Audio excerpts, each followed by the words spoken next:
For me, frugal living started as a way out, but I feel like somewhere along the way, it became a trap. As a lot of you know, I've been obsessed about frugal living for the past over 10 years, and it is what helped me get a hold of my finances, to be able to leave the rat race and leave my job at 24. It has been a huge help, but it has also really had some negative effects that I didn't really realize until this past year. And that's where I want to talk about this kind of trap of frugal living and make sure that you don't make the same mistakes that I've made. See, I used to do things like shop at like 4 different grocery stores to make sure I'm saving the most amount of money humanly possible. I built a desk, which ended up taking like 3 days and probably cost more money instead of just buying a desk because I was trying to save money and it ended up costing more. Is that frugal? Yes. Smart? I don't get accused of being that too often. But you see, at first, frugal living works. I saved money, I built discipline, and I gained control. But then frugal living turned into something smaller.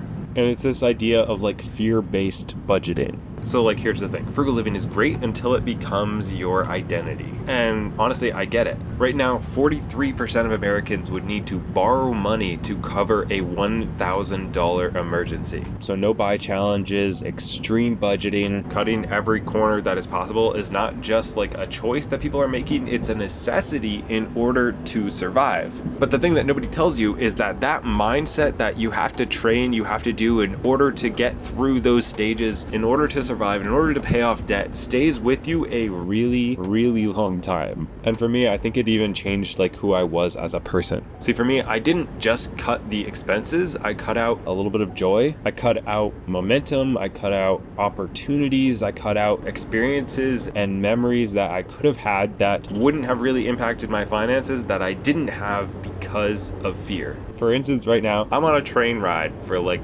3 days, taking America's worst train ride with a friend. We're going to Alaska, and I am not super gonna get anything out of this besides a experience that helping a friend out with his video. But this is something 2 years ago I never would have done, because it would have meant spending money on this experience. It would have meant missing out on making money that I could have been more efficient working at home when I actually have Wi-Fi. And that was because I have trained myself over the past 10 years to optimize absolutely everything for making as much money as possible and saving as much money as possible. And every time I'm not doing one of those two things, I feel guilty and that I'm letting my family down, maybe doing something wrong if I am taking a day off. I almost feel like that's morally wrong, and I realize that's not right, but it's because I trained myself and I took frugal living so far that even buying a mocha at a coffee stand, which I just did like an hour ago, I felt guilty about. And I realized that it was because of these years of optimizing absolutely everything that has made me feel bad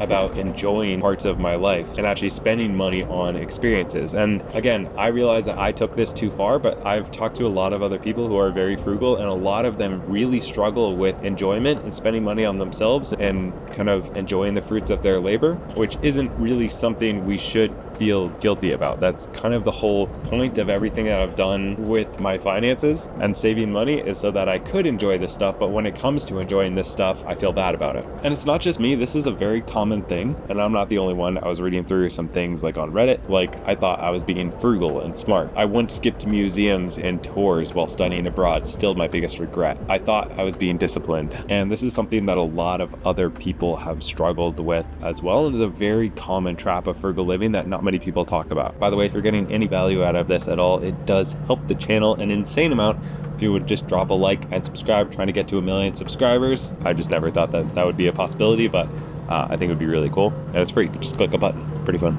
And I realized that the real question is not how can I save more and optimize? It's kind of like, how much would I need to earn in order for these smaller things that I stress about or the enjoyment that I feel bad about to not really matter? And that one question kind of changed a lot of things for me. And that's when I kind of realized that there are 3 separate stages that I and a lot of other people have been through. Stage 1 is survival. You're saving super aggressively, you're cutting everything, and you're just trying to get stable, you're trying to get out of debt, you're trying to get a handle on your obsessive spending. And then after that, you move to stage 2, which would be to simplify. You're starting to spend a little bit, but very intentionally. You're upgrading what matters and realizing that most of it doesn't matter. And then you get to the point where you can buy back some time, not necessarily stuff.